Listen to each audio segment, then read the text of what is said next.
La diaspora, aujourd'hui, c'est un élément très important pour le développement de la science et la technologie, pour la recherche au niveau de l'université.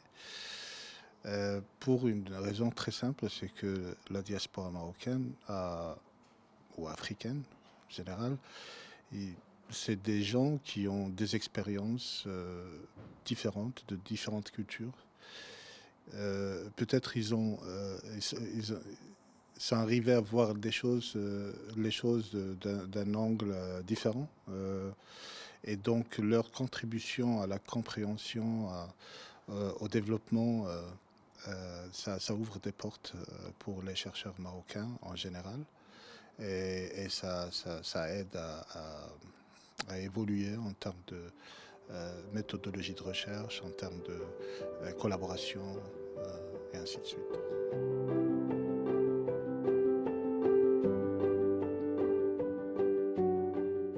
Je pense en ce qui concerne les défis de la diaspora marocaine, c'est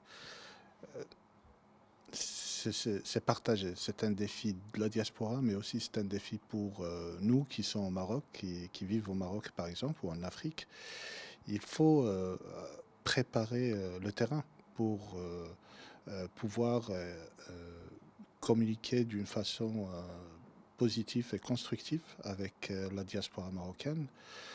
Il y a plusieurs exemples, par exemple l'exemple de la Chine, où il y a le programme de 1000 talents, 1000 talents. Euh, donc je pense que les défis de la diaspora, c'est des défis partiellement culturels, parce que c'est des gens qui peut-être ne sont pas habitués à faire les choses à la marocaine, si vous voulez. Et puis, bien sûr, pour les Marocains, c'est la même chose. C'est trouver ce point de contact, trouver les points d'intérêt entre la diaspora et les gens qui résident au Maroc ou qui travaillent au Maroc. Donc, il y a la communication qui est très importante, mais il y a aussi les défis culturels. Quand on vient dans un pays où on n'a pas vécu pour 20 ans ou 30 ans, c'est un pays nouveau. Et donc, il faut bien sûr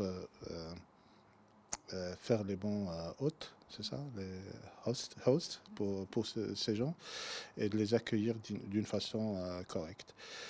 Il y a aussi, bien sûr, on ne parle pas seulement de diaspora qui viennent au Maroc, il y a de la diaspora marocaine qui peuvent être de là où ils sont. Ça veut dire ouvrir des portes pour des collaborations internationales. On a beaucoup d'exemples ici à l'UM6P où les Marocains du monde, qui sont aux États-Unis ou au Japon, ils nous ont ouvert certaines portes pour nos étudiants, pour pouvoir faire des stages, par exemple. Et ça a vraiment aidé ces étudiants d'acquérir des expériences dans la recherche et la technologie qui sont très importantes. Donc, en ce qui concerne l'investissement, l'entrepreneuriat au Maroc, je pense que c'est une fois on s'ouvre vers le monde, une fois on est capable de faire ça, je pense à travers notre diaspora, je pense que ça va être une valeur ajoutée très très importante pour le Maroc et pour la diaspora. Il ne faut pas oublier que c'est une relation entre les deux.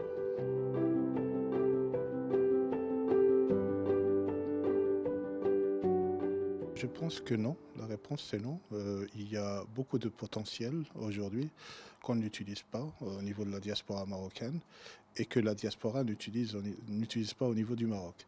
Et je pense peut-être qu'il faut informer plus, il faut développer des outils de communication, de partenariat et euh, de s'ouvrir sur ces gens et de leur permettre de s'ouvrir sur le Maroc.